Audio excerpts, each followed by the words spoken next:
Buenos días, mi nombre es Aleida Santa Cruz. Continuando con los cursos Sistemas Avanzados en la Construcción, nuestro grupo presenta el tema Sistemas de Protección Sísmica, específicamente para hablar del aislador con núcleo de plomo. Para enmarcarnos un poco en cómo hemos desarrollado el contenido de nuestra presentación, vamos a realizar una pequeña introducción. Luego, en el capítulo 1 hablaremos de los sistemas de protección sísmica, su clasificación. En el capítulo 2, de los sistemas de protección sísmica. En el capítulo 3, el aislador sísmico con núcleo de plomo.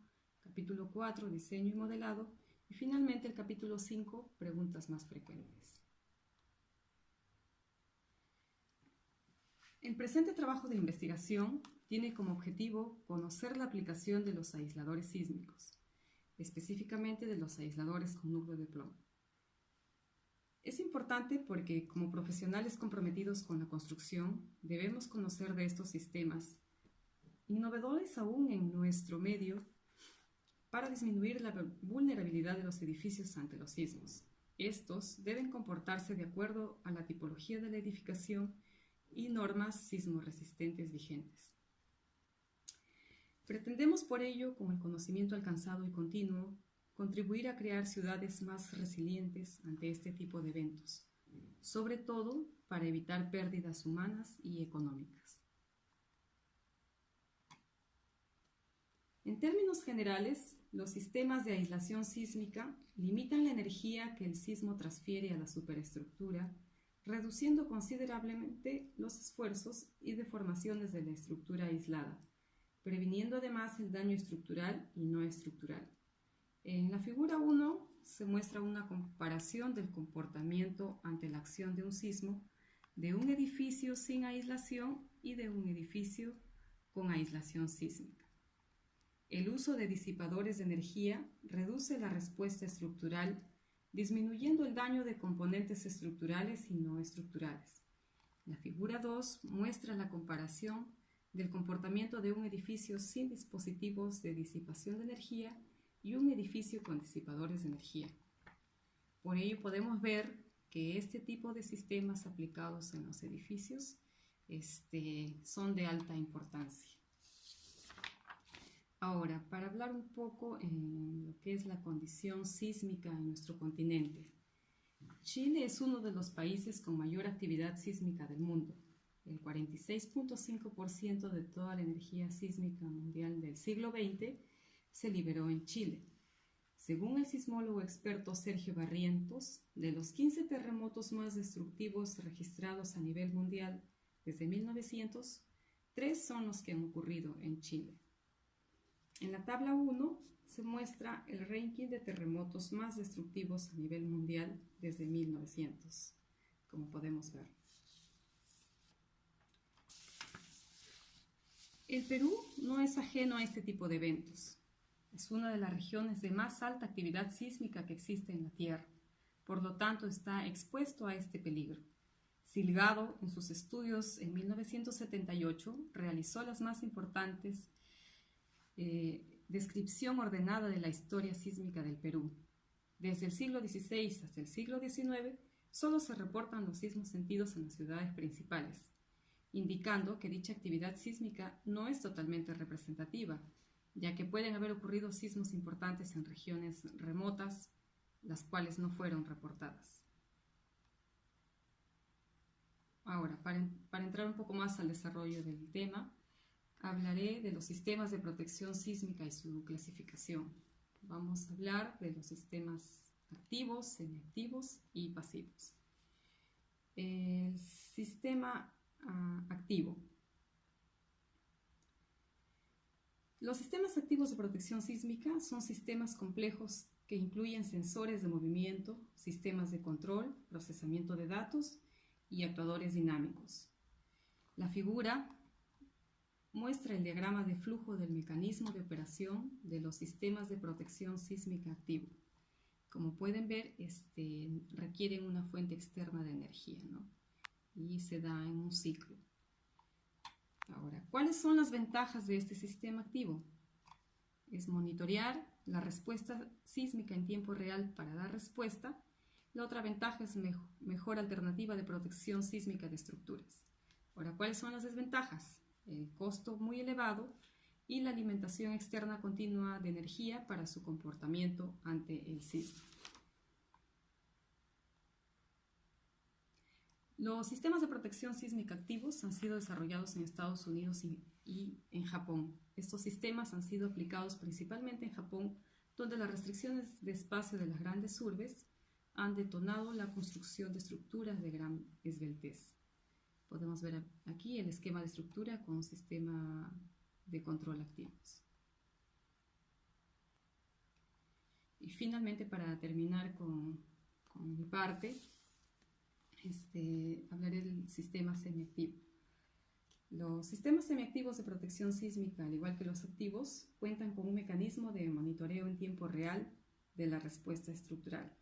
Sin embargo, a diferencia de los sistemas activos, no aplican fuerzas de control directamente sobre la estructura.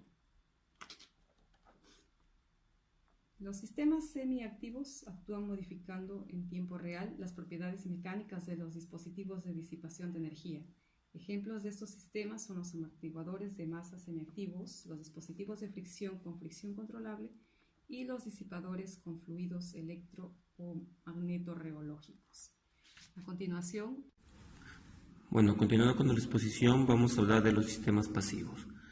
Los sistemas pasivos, como ya habíamos visto en clases anteriores, son los dispositivos de protección sísmica más usados en la actualidad. En nuestro país se están actualizando, ¿no? Están utilizando bastante, ¿no? Recién las normas se han incorporado. A esta categoría corresponden los sistemas de aislación sísmica y los disipadores de energía. ¿No? Vamos a centrarnos un poco más en los de aislación sísmica, puesto que los disipadores ya lo hemos visto en clases anteriores. Estos sistemas pasivos permiten reducir las respuestas dinámicas de la estructura a través de sistemas mecánicos especialmente diseñados. ¿No? Acá vemos un gráfico donde está la estructura, recibe la acción sísmica, tiene una respuesta, la que hace actuar al sistema de control pasivo, ¿no? Estos sistemas de control pasivo, como ya dijimos, son por aislación sísmica o disipación. Vamos a hablar un poco de los disipadores de energía, pero brevemente nomás, porque ya las hemos visto, ¿no? Estos disipadores de energía son los sistemas que permiten reducir respuestas dinámicas de la estructura a través de mecanismos especialmente ubicados para disipar la energía. En las figuras de acá abajo podemos ver hay unas configuraciones que se han colocado amortiguadores en los pórticos y bueno, ya hemos hablado, ¿no?, que existen diversas configuraciones para colocar estos. Estos dispositivos son diseñados para disipar la energía entregada por los sismos, fenómenos del viento u otros de origen dinámico, ¿no? Estos dispositivos permiten aumentar el nivel de amortiguamiento de la estructura y son ubicados en puntos estratégicos, ¿no?, como ya hemos visto en los pórticos y en otros, ¿no? Estos dispositivos pueden ser utilizados, como habíamos mencionado anteriormente, en estructuras nuevas o como refuerzo ya en estructuras construidas, ¿no?, existentes. Y tenemos los aisladores sísmicos. Los aisladores se fundamentan en el principio de separar la superestructura del suelo o de la subestructura, ¿no?, a través de elementos flexibles en la dirección horizontal. En la figura de abajo, en la derecha, podemos ver dos edificios, uno que tiene aisladores y uno sin aisladores, y vemos cómo se mueve el aislador en forma horizontal, ¿no? Ahí podemos verificar. Bueno, sin embargo, existen casos donde se han colocado también aisladores en pisos superiores, ¿no? La incorporación de estos aisladores sísmicos permiten reducir la rigidez del sistema estructural, logrando periodos de vibración hasta 3 veces el periodo de la estructura, ¿no? El aislamiento sísmico es utilizado para la protección sísmica de diversos tipos de estructuras nuevas o aquellas que requieren reforzamiento. Ahí vemos cómo se instalan los aisladores en la parte inferior izquierda, están instalándolos Ahí podemos verificar, ¿no? Bueno, vamos a hablar un poco de estos aisladores, ¿no? Que es el tema central. Entonces tenemos los sistemas de protección sísmica y dentro de estos los aisladores. Los aisladores se han dividido en dos y vamos a hablar primero de los aisladores elastoméricos. Bueno, estos aisladores elastoméricos están formados por capas de láminas planas de elastómeros intercalados con capas de acero. Las láminas elastoméricas son vulcanizadas con las capas de acero y por lo general presentan una sección circular o cuadrada. En la parte inferior podemos ver la disposición de este tipo de aislador, ¿no? Tenemos las láminas de acero con las láminas de goma, un núcleo central y las placas a los alrededores, ¿no? Y puede ser cuadrado o circular, ya dijimos, ¿no? Mediante esta configuración se logra la flexibilidad lateral necesaria para permitir el desplazamiento horizontal, ¿no? Dentro de estos aisladores elastoméricos tenemos los aisladores de bajo amortiguamiento, que son los más simples que existen y presentan un rango de 2 al 5% como máximo, y generalmente se utilizan en conjunto con disipadores de energía para adicionar amortiguamiento, ¿no? Abajo podemos ver cómo es la configuración de este tipo de aislador, ¿no? De bajo amortiguamiento. También tenemos los aisladores elastoméricos con núcleo de plomo. Estos aisladores con núcleo de plomo son similares a los anteriores, pero llevan en su centro un núcleo de plomo, ¿no? Estos sistemas hacen que se aumente el nivel de amortiguamiento y llegue a niveles cercanos del 25 al 30%, ¿no? También, ¿cómo funciona esto? Que al deformarse lateralmente el aislador durante la acción de un sismo, el núcleo de plomo fluye, ¿no? Incurriendo en deformaciones plásticas y disipando la energía en forma de calor.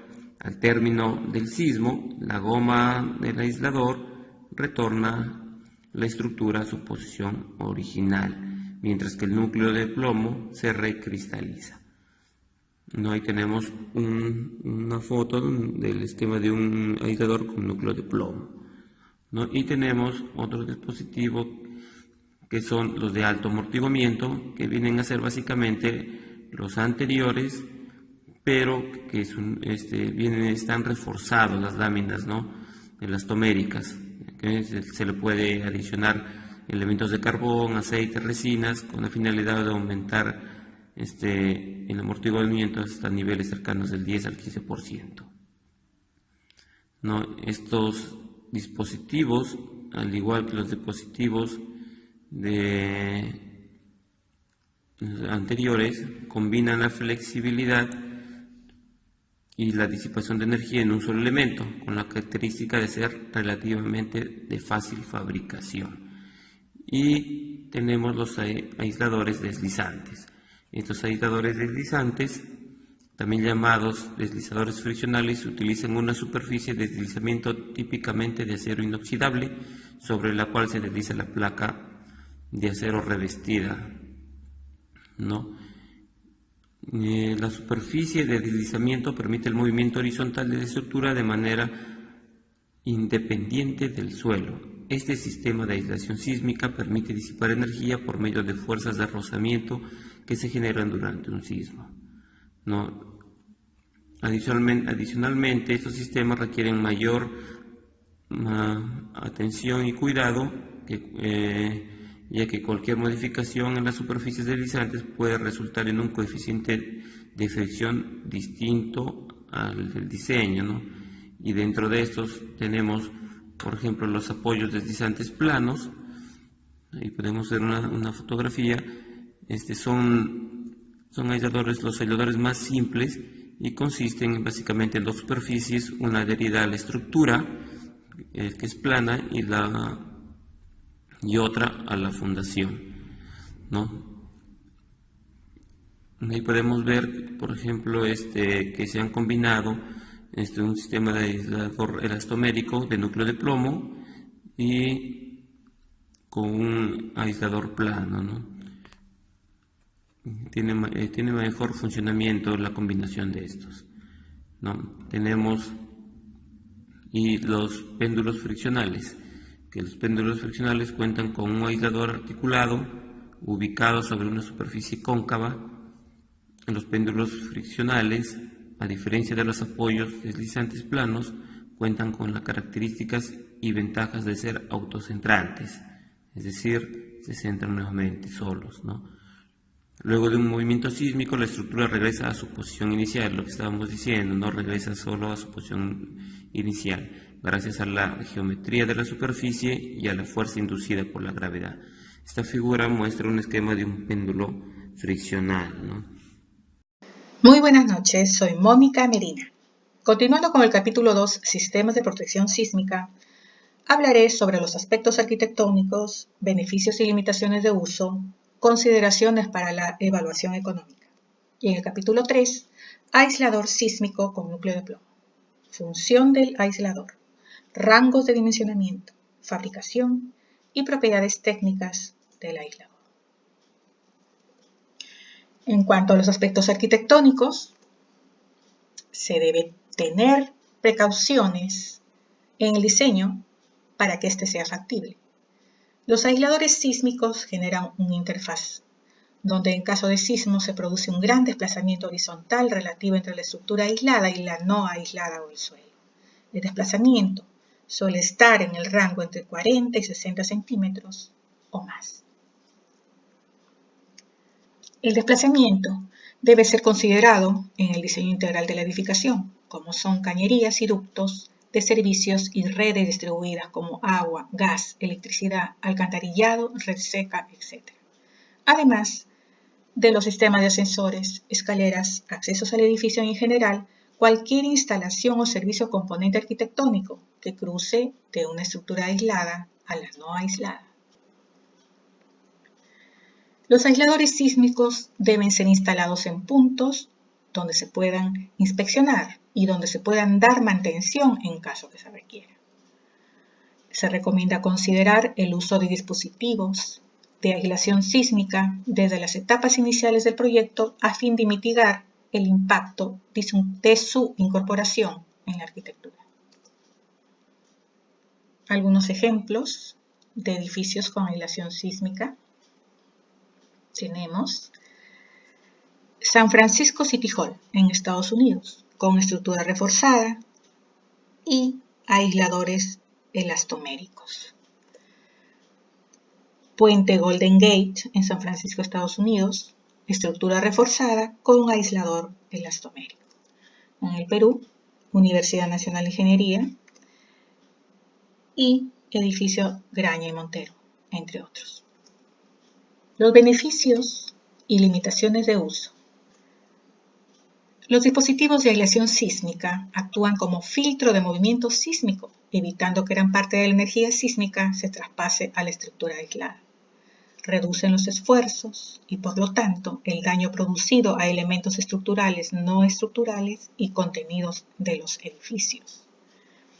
Las limitaciones de uso. Algunos tipos de aisladores, como los aisladores deslizantes, requieren ser revisados luego de sismos severos, debido al desplazamiento relativo que actúa en la estructura aislada y el suelo. Se deben realizar diseños especiales de las especialidades de sus sistemas de proyecto, a fin de acomodar los desplazamientos esperados para sistemas de aislación. Consideraciones para su evaluación económica. En cuanto a costos, los costos de dispositivos, los costos del proyecto de aislación, costos de fabricación y ensayo, costos de instalación, costos directos y gastos generales, costos de protección al fuego de los dispositivos, como es el caso de la figura, protección contra fuego de aisladores sísmicos en Channing House, California, Estados Unidos.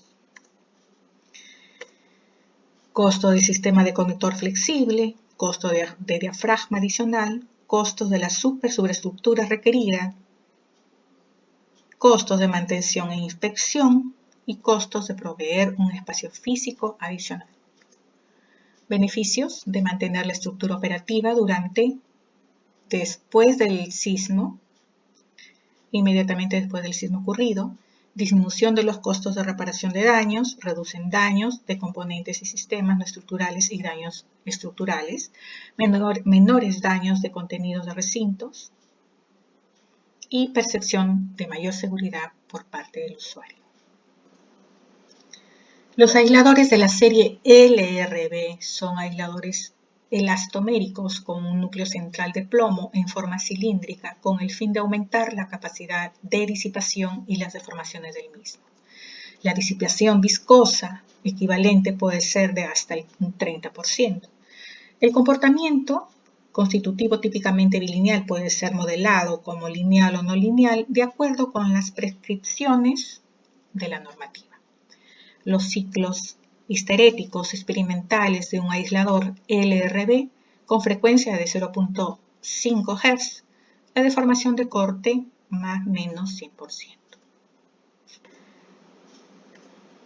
Los aisladores constan de un soporte de caucho laminado con placas de acero que se conectan a la estructura. El 90% de los aisladores tienen su núcleo de plomo para mayor disipación de energía.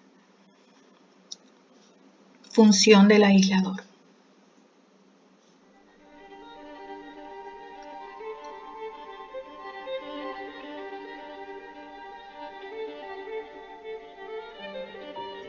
El caucho en el aislador actúa como un resorte. Horizontalmente son muy flexibles, pero verticalmente muy rígidos.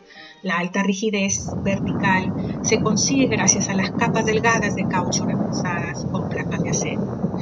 Estas dos características permiten que el aislador se mueva lateralmente con una rigidez relativamente baja, aún teniendo una carga axial significativa debido a su elevada rigidez vertical. El núcleo de plomo proporciona amortiguamiento, deformándose plásticamente cuando el aislador se mueve lateralmente en un terremoto. Rangos de dimensionamiento. Se fabrican aisladores de 12 a 60 pulgadas de diámetro con una capacidad de hasta 4.000 toneladas. En la fabricación, las placas para los aisladores se cortan con exigentes tolerancias por láser. El modelo por cada soporte toma de 8 a 48 horas, dependiendo de su tamaño. Propiedades técnicas del aislador. El desplazamiento real de un aislador y la capacidad de carga dependen del módulo y número de capas de caucho. Así tenemos el tamaño del dispositivo y las dimensiones de placa de soporte. En el tamaño del dispositivo, contamos con el diámetro del aislador, la altura del aislador, el número de capa de caucho, el diámetro de plomo. Y en cuanto a las dimensiones de placa de soporte, las cantidades de orificio, los orificios, entre otros. En cuanto a propiedades de diseño, como vemos a continuación, tenemos el diámetro del aislador, la rigidez producida, la resistencia característica, rigidez a la compresión, desplazamiento máximo y finalmente la capacidad de carga axial. Buenos días con todos. Continuando con la sustentación del aislador con núcleo de plomo, nos toca el tema diseño y modelado. Entre las consideraciones generales tenemos que pueden ser modelados en varios software, por ejemplo el TAPS, el SAP 2000, el ARSA. Cuando este software que explícitamente no tenga como icono el disipador aislador, se puede utilizar un resorte o un tramo de columna para simular el aislador.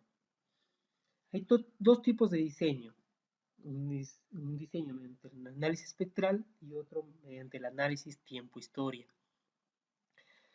Para el análisis tiempo-historia se van a utilizar las características bilineales del aislador, que son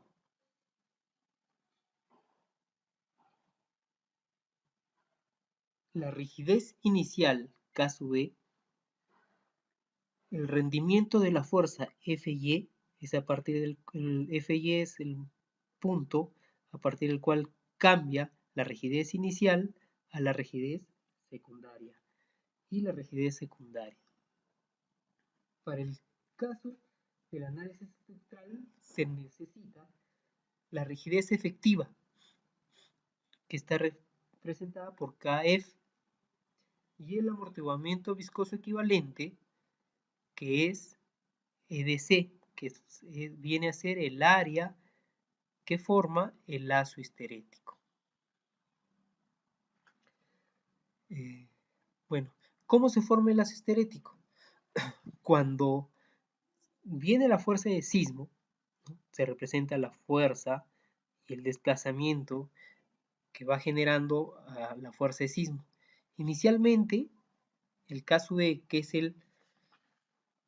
la rigidez elástica, que viene a ser la rigidez inicial del aislador y es típicamente inferior a 1 pulgada de desplazamiento. Su valor estará determinado por el tamaño del núcleo de plomo y es importante en el control de respuesta a las cargas operativas tales como el viento o el sismo. De ahí vemos que hay una fuerza Fy.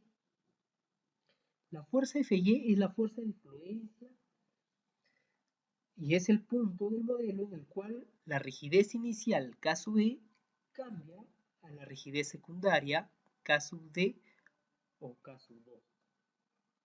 Se ve que acá hay una transición suave de una rigidez a otra. Este valor se utiliza principalmente en modelamiento analítico. Una vez que cambia a la rigidez secundaria, se obtiene el punto donde es la mayor fuerza y el mayor desplazamiento para esa fuerza. Y ahí se obtiene el caso F, que es la rigidez efectiva. Termina eso y regresa hasta formar una línea paralela del K sub D, donde se empieza el desplazamiento en el sentido contrario. Acá también se tiene el EDC o el área del lazo histerético, que viene a ser la energía disipada por ciclo. Este es el área del lazo histeresis.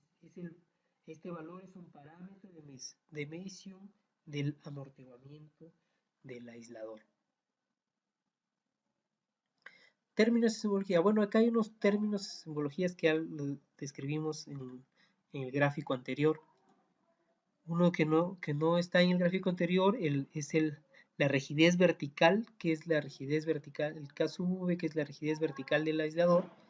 DB es sismo de diseño, que representa el movimiento sísmico que tiene una probabilidad de 10% de ser existido en 50 años. El MCE, sismo máximo probable, está definido con el movimiento sísmico que tiene un 2% de probabilidad de ser excedido en 50 años.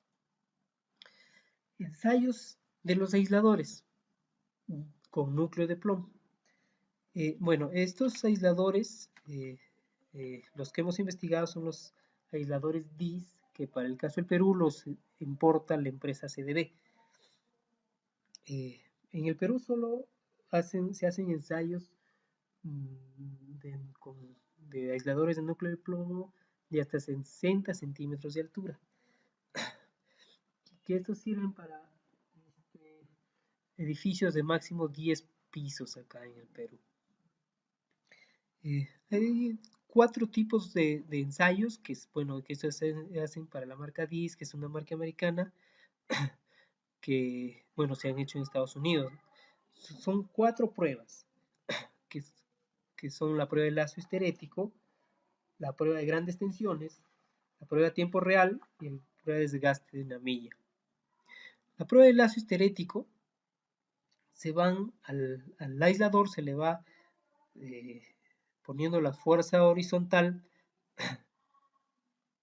para el fin de formar varios lazos histeréticos. Acá se observa que tiene una gama de tensiones de hasta 300% del diseño de este aislador. También tenemos la prueba de grandes tensiones.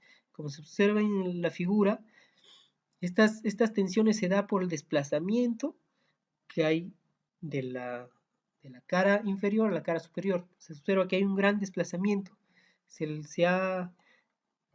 los ha probado a estos aisladores a más de 400% de tensión de corte, y las deformaciones por diseño y cortes típicas están en el rango de 200 a 250%.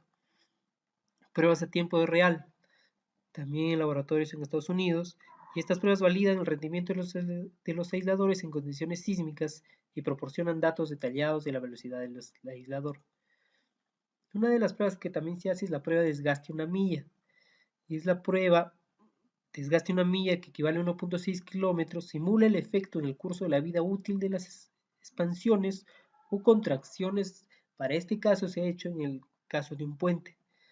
Como se muestran los resultados, los lazos de histeresis son similares a todas las pruebas que se le ha hecho, lo que demuestra que las propiedades del aislador se mantuvieron sin cambios por este ensayo. Bien, continuando con la exposición del tema sistema de protección sísmica con aislador de núcleo de plomo.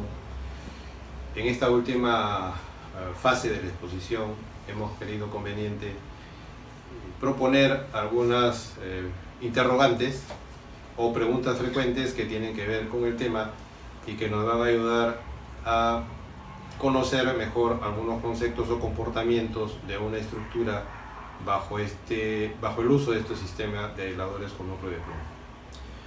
Una primera interrogante o una primera pregunta es: ¿a qué se refiere la deformación por corte? La empresa DIS ha venido desarrollando, como ya conocemos, muchos aisladores a nivel mundial, y esta deformación viene a ser la deformación lateral del aislador dividido por la altura del caucho. Esta empresa ha llegado a desarrollar aisladores que han asimilado deformaciones por corte de 250 a 400% de deformación por corte. ¿Cuáles son los típicos desplazamientos de diseño? En Estados Unidos y en Tokio han habido esfuerzos sísmicos muy altos, en las cuales los desplazamientos producidos, como en el de San Francisco, el sismo en Tokio y en Estambul, estos aisladores han podido desarrollar desplazamientos de hasta 30 pulgadas, equivalentes a 750 milímetros. Normalmente, estructuras más alejadas de las fallas, con suelos de mejor comportamiento, los desplazamientos de los aisladores han soportado hasta 20 pulgadas de desplazamiento. Y en zonas de baja sismicidad, como el de Estados Unidos, los movimientos están en el rango de 2 a 6 pulgadas, de 50 a 150 milímetros. La empresa DIS, quien fabrica y produce estos aisladores, ha llegado a producir y probar aisladores hasta con 47 pulgadas de desplazamiento lateral. ¿Cómo es el periodo de la estructura desplazada? Como ya hemos visto durante el desarrollo del curso, en las exposiciones del Dr. Villarreal, hemos podido determinar que el periodo aislado es generalmente mayor de 2 segundos. Sin embargo, las frecuencias dominantes de un terreno están en el rango de 0.2 a 0.6 segundos. Estas aceleraciones de un terremoto se evitan debido al cambio del periodo establecido por el aislamiento, tal como se pueden apreciar en las figuras. ¿Cómo se controla el desplazamiento? El desplazamiento del aislador se reduce con el incremento de su rigidez o amortiguamiento. El diseño compensatorio es que con el incremento de las fuerzas y aceleraciones, el desplazamiento se reduce. Ahora, ¿cómo funciona el beneficio de agregar amortiguamiento de la estructura? El amortiguamiento, como sabemos, absorbe la energía del terremoto. La adición de amortiguamiento reduce los desplazamientos y la fuerza en la superestructura tal como un 50%. ¿Cuál es el nivel recomendado de amortiguamiento en un sistema con aisladores? La mayoría de las estructuras tienen entre 2 a 5% de amortiguamiento. Los sistemas de aislamiento para puentes proporcionan típicamente niveles de amortiguamiento de 15 a 30%, y para estructuras el nivel de amortiguamiento va entre 10 a 20%. Esto implica la importancia de que estas estructuras con un buen amortiguamiento pueden proporcionar bajas aceleraciones durante el periodo del sismo. Igualmente, una de las otras interrogantes es cuál es el límite de elasticidad del núcleo de plomo cuando tienen carga de arrastre y cargas sísmicas. Estas cargas de arrastre y cargas sísmicas están debidas al comportamiento de la histeresis del núcleo de plomo. Depende de la velocidad de carga. ¿Se puede aislar un edificio alto? Sí se puede aislar un edificio alto, como en Oakland o en California se han beneficiado edificios hasta 18 pisos de forma aislada. Como hemos visto también en el desarrollo del curso, una de las condiciones para que una edificación funcione ante el sismo es que debe tener un aislamiento entre edificaciones. Y esa distancia se ha podido determinar de 1.20 metros. Normalmente los edificios requieren un periodo aislado de 2.5 a 3 veces el de una edificación no aislada. ¿La estructura vuelve a su posición luego de un terremoto? Sí. La estructura después de un terremoto vuelve a centrarse porque una fuerza de restitución es provista por el caucho. ¿Y cuál es la respuesta de la componente vertical en un terremoto? Los aisladores son rígidos en la dirección vertical y no cambian la respuesta sísmica vertical. ¿Cuál es la vida útil de los aisladores? La vida útil de un aislador es mayor de 50 años. Esto también lo hemos desarrollado durante el periodo del curso y esta es una de las grandes ventajas de los aisladores por su periodo de vida útil. Normalmente en este interrogante, si el aislador puede resistir fuerzas de tracción, se puede decir que durante el diseño no se toma en cuenta la fuerza de tracción para el diseño de los aisladores. Igual sucede con la fatiga. Todo elemento, como estos aisladores dependen mucho de la temperatura ambiente, el plomo se cristaliza rápidamente después de haber sido deformado sin presentar fatigas. ¿De qué manera las instalaciones tienen capacidad de movimiento a través del plano de aislamiento en los edificios? Esto es muy importante porque también fue una recomendación que se vio durante el proceso de desarrollo de las clases, es que las instalaciones, tanto sanitarias o de agua potable, tienen que tener, son de fabricación especial y tienen que tener un comportamiento en el momento que se presente el sismo. Normalmente estas instalaciones tienen que estar acondicionados para moverse horizontalmente. ¿Cómo se pueden acondicionar las escaleras? ¿Cómo se pueden acondicionar los ascensores? Eso también tiene que estar, en el caso de los ascensores, tiene que, la parte del fondo del ascensor tiene que estar independiente de la estructura. ¿Qué tipo de protección contra incendios se necesita para los aisladores sísmicos? Bueno, normalmente estos aisladores no requieren de sistemas contra incendio, sino las áreas ya determinadas en el diseño. Cuando se ha requerido protección contra incendios, entonces se han utilizado rociadores, pulverizadores de fibra mineral, mantas y cajas cortafuego. Finalmente, ¿cómo se contribuyen los aisladores sísmicos con la resiliencia de las ciudades? Ahí vemos unas vistas fotográficas del sismo que ocurrió en Ecuador. Se puede apreciar el desastre a todo nivel con una fuerte destrucción de edificaciones. ¿Qué cosa es la resiliencia? La resiliencia es la capacidad que tiene una persona o grupo de personas de recuperarse frente a la adversidad para seguir proyectando el futuro. Bajo este criterio y estos conceptos, las ciudades deberían estar pues, de alguna forma preparadas para continuar su proceso de desarrollo después de un sismo y de recuperarse de daños mínimos que deberían ocasionar los terremotos.